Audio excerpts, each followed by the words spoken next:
I developed a leiomyosarcoma last July. I guess I developed it a long time before that, just they diagnosed it then. Went to MD Anderson in Houston, got a diagnosis that was difficult because sarcomas are a very deadly type of cancer.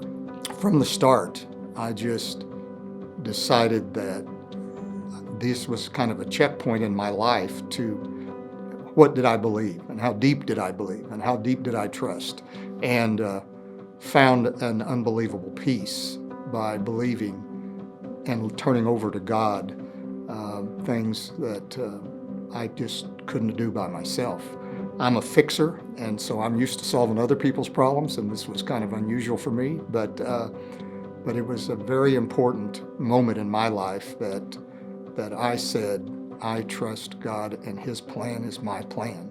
And no matter what the depths are, I will not vary from that. I will not worry. I will be positive and believe in God.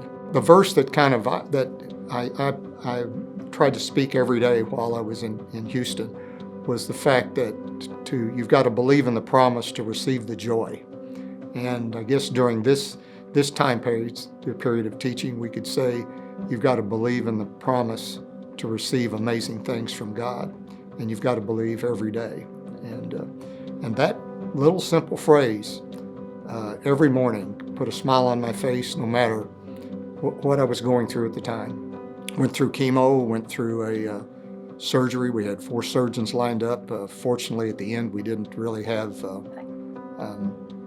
to use a couple of the surgeons, because the miracle that occurred right before my surgery allowed the tumor to only wrap around my kidney, and so instead of having 4 or 5 organs that had to have surgery on, I just had one, and that was the miracle that occurred, that I woke up and I was healed. I firmly believe that it was a miracle from God, help being delivered by people here at Fellowship, other friends that I have. As you know, I'm a personal real believer in the Fellowship card ministry and what that meant to my life. But miracles do occur, and they occurred in me. And 5 years ago, they occurred in my son Alan, who was a physician here and now lives in Chattanooga, Tennessee. But he got another cancer, a different type, but with mutations that, again, there was no real good treatment plan for him. And he went through a lot of struggles. He went through chemo, he went through stem cell transplant, and in the end, he was basically, the doctors couldn't do anything else for him. Anything else they would have done would have probably ended his life. Between that time and a few weeks later, Susan and I had counted over 1,000 people that were praying for Alan, and they decided to go ahead and take the tumor out so he would be cancer-free for a short period of time, because the cancer would come back. If it was alive, there would still be cells in.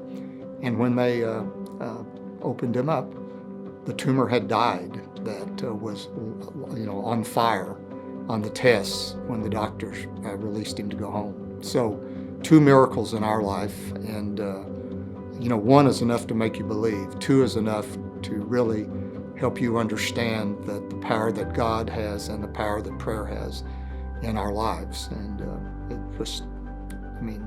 count myself real lucky to have had 2 blessings in a 5-year period, 2 miracles, and amazing what God can do and the way that God answers prayer. When you have a serious illness, a life-threatening situation that you're not in control, and you need to, if you haven't already, you need to completely give it over to God and just believe that His plan is the right plan for your life or for the life of one of your loved ones. It's difficult to do until you do it, and then it's simple because it takes something off of you that you can't really bear by yourself.